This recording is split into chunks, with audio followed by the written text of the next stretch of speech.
Pasukan pendudukan Israel mengklaim berhasil menangkal rudal balistik yang diluncurkan dari Yaman. Diketahui rudal tersebut diluncurkan oleh Houthi ke Israel pada Jumat 23 Mei 2025 dini hari. Serangan tersebut menyasar Bandara Internasional Ben Gurion yang ada di Tel Aviv. Seiring dengan serangan itu, warga Israel tampak kocar-kacir mencari tempat untuk berlindung. Dikutip dari Al-Mayadin, sistem pertahanan udara langsung diaktifkan saat rudal dari Yaman melesat. Militer Israel menyatakan bahwa rudal tersebut berhasil ditembak jatuh. Namun operasional Bandara Ben Gurion sempat dihentikan sementara.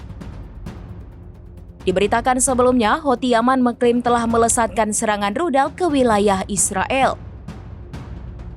Pihaknya menggunakan rudal balistik Zulfikar dalam operasi militer khusus itu.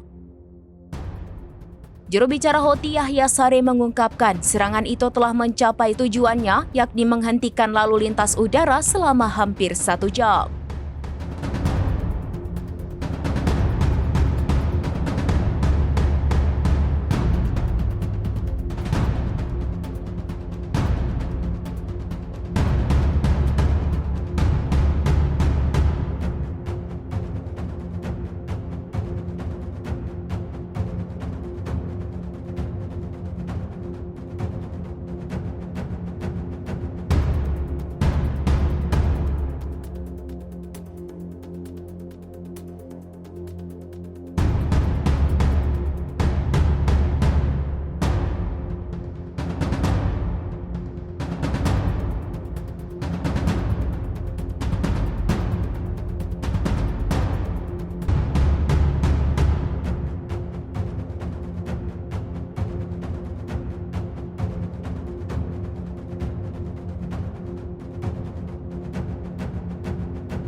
Download Tribun X sekarang, menghadirkan lokal menjadi Indonesia.